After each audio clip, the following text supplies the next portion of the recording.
Bem-vindos ao mundo onde a realidade se encontra com a fantasia, onde os sonhos são bem mais do que meras ilusões. Prepare-se para embarcar nessa jornada, além dos sonhos. Olá, sonhadores! Meu nome é Ney Ramos e sejam todos bem-vindos ao canal Além dos Sonhos. Nesse canal eu falo sobre sonhos, pesadelos e relatos espirituais que aconteceram comigo. E no vídeo de hoje eu irei falar sobre uma vez que eu fui protegido por um anjo. Sonhadores, uma vez eu já fui protegido por um anjo. Mas antes de eu contar esse relato para vocês, eu queria pedir, por favor, se inscreva no canal, compartilhe esse vídeo e curte, porque não custa nada para vocês e é muito importante para mim, tá ok? Então chega de enrolação e vamos lá para mais um vídeo sobre um relato. Sonhadores, eu sou o filho mais novo de 8 filhos. São 4 homens e 4 mulheres. Sonhadores. Antigamente o povo fazia muito filho. Então são 4 homens e 4 mulheres. E uma dessas mulheres tinha um namorado, né? Ela se relacionou e ela morava em outra cidade. Então ela veio apresentar esse namorado barra marido pra gente, né? E apresentou ele pra gente ali. Ele conheceu o pessoal da família, todo mundo ali perto. E logo eles procuraram um lugar para eles ficarem, né? Eles iam ficar um tempo ali, então eles procuraram um lugar para ficarem, né? Alugaram um local para eles ficarem. Tudo bem, estavam ali, ficou ali por um tempo, passou alguns dias, o meu sobrinho veio e falou comigo assim: Nossa, tio, eu passei ali na frente da casa da tia e eles estavam discutindo lá, ela e o marido dela estavam discutindo. Aí eu falei, eu vou lá, né, pra amenizar, vou lá conversar com ela pra eles não ficar discutindo e tal. Fui lá, né, com toda a boa intenção que eu tinha, fui lá. Cheguei lá, bati no portão, quem abriu o portão foi ele, só que ele não falou comigo, eu não sei se ele tava com raiva, ele não falou comigo e eu também não falei com ele. Eu só entrei e fui lá procurar minha irmã, né, na casa, e ela tava no quarto. Aí ele ficou na cozinha, né? Ele estava lavando a louça, não sei. Ele estava ali, ficou ali na cozinha, eu fui pro quarto. Chegando no quarto, ela estava meio abalada, estava chorando e tudo. E tinha discutido, foi uma discussão meio que pesada e tal. Ela estava meio abalada e eu conversei com ela. Falei assim, não, fica tranquila, vamos lá para casa, você esfriar a cabeça, que relacionamento a gente resolve com a cabeça fria, e fui dando uns conselhos para ela. Em algum momento dessa conversa minha e dela, né, eu comecei a falar de Deus para ela.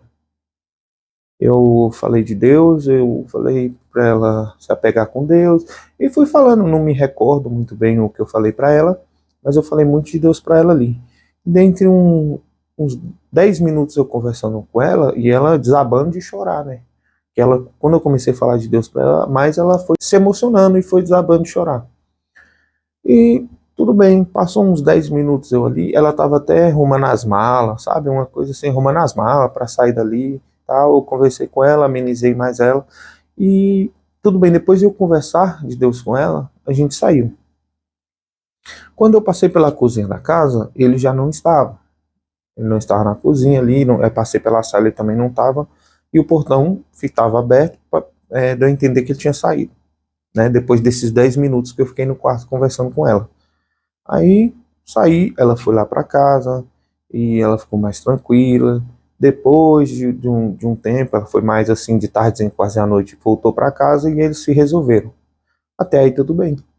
Quando passou mais ou menos uns 3, 4 dias da briga nessa semana, o final de semana era aniversário da minha irmã, né?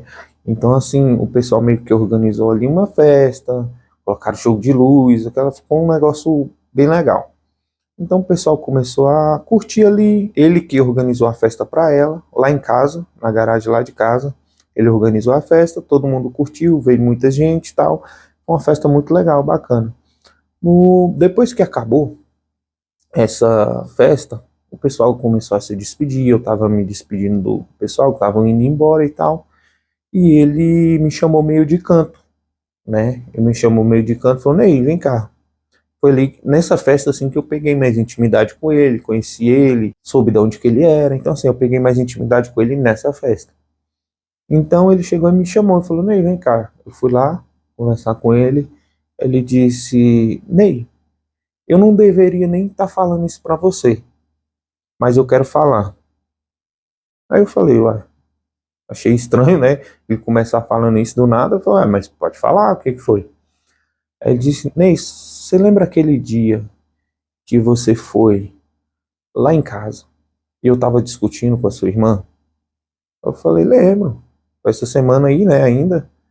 Aí, pois naquele dia você entrou dentro do quarto e eu sei que você ficou conversando com a sua irmã lá, só que eu fiquei muito incomodado na cozinha. Ele falou assim: eu fiquei muito incomodado ali naquela cozinha. E ele falou essa frase, sonhadores, e o meu pai, e falou o nome do pai dele. Assim, do nada, uma conversa totalmente estranha. Ele, o meu pai, e falou o nome, falou para me enfiar a faca nas suas costas. Ele falou isso na minha cara. Ele falou meu pai, e falou o nome do pai. Eu não lembro, senão eu falaria aqui, ou talvez não, não sei. Mas eu não lembro o pai que ele tinha falado. O meu pai, fulano de tal, falou para me enfiar a faca nas suas costas. Então eu olhei para ele assim e falei: ué, então por que que você não enfiou? Aí ele falou: Ney, quando eu peguei na faca e fui pro rumo do quarto, debaixo do portal tinha um anjo. Um anjo de asas abertas e com uma espada na mão.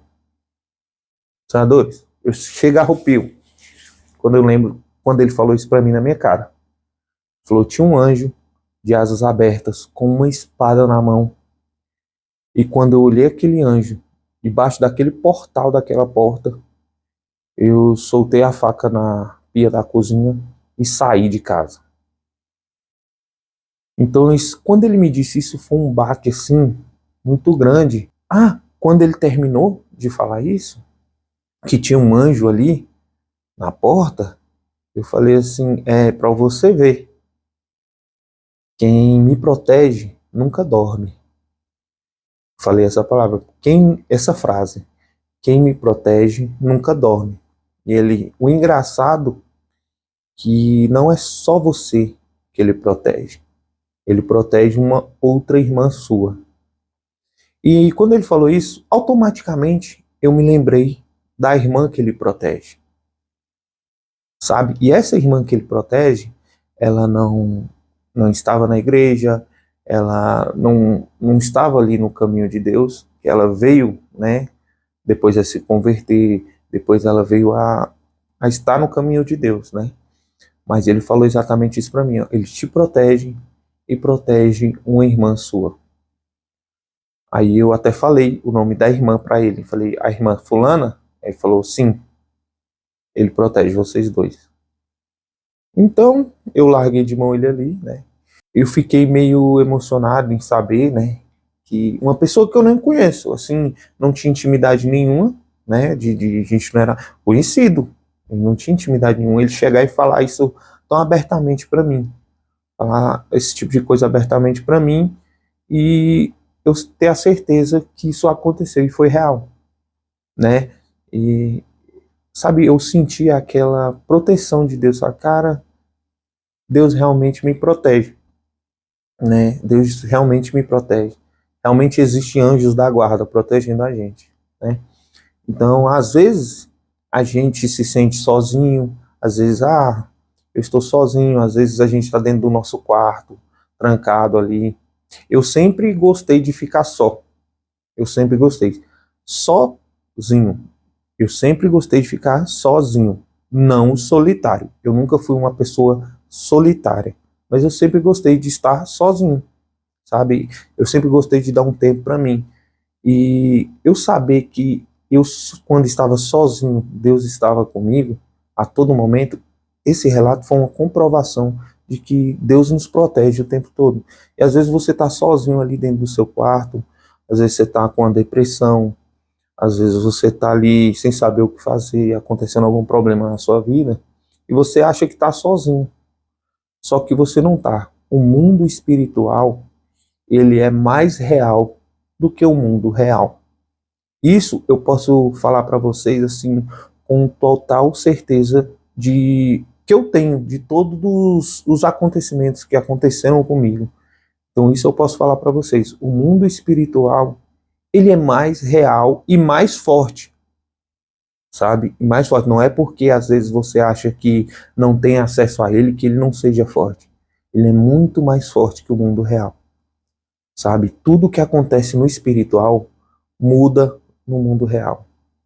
Então, assim, às vezes você tem que fazer o seu melhor, você tem que dar o seu máximo e saber que você não está sozinho, entendeu? Você não é uma pessoa que está sozinho. Ninguém pode estar perto de você, mas Deus está ali. Deus está ali perto de você, está cuidando de você. Você às vezes pode achar que você nem merece o cuidado de Deus, porque já aconteceu comigo. Eu já achei que não merecia o cuidado de Deus. Eu não merecia o amor de Deus por tantas coisas que eu fazia, ou pelas obediências a Deus que eu tinha.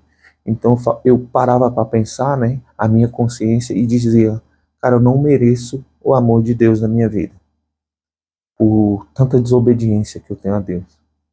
Só que Deus, quando ele te chama para ser escolhido, sonhadores, não tem como fugir.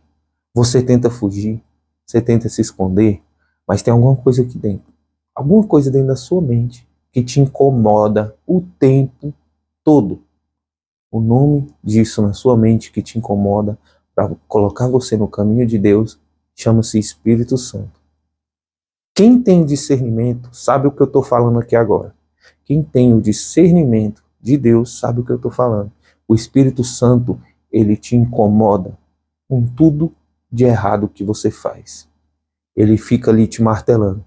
Ele não quer que você faça aquilo. Então, tem gente, principalmente comigo, eu dou muito exemplo de mim, que às vezes eu faço alguma coisa ou falo alguma coisa e automaticamente eu me arrependo. Sabe? Dá aquela arrependida. Eu falo, cara, eu não precisava ter feito isso. Então, eu me cobro muito, mas é o Espírito Santo me cobrando, me falando, Ney, você não é assim, você não age dessa forma, por que que você fez isso? Né? Então eu me arrependo muito por esse tipo de coisa. Sei que eu sou um ser humano falho, você também é, né? E a única coisa que a gente tem que entender é que a gente não tá sozinho, tá ok? Então eu queria passar esse relato para vocês e no final veio uma mensagem, né, para vocês também e para mim, que você não está sozinho, tá ok, sonhadores?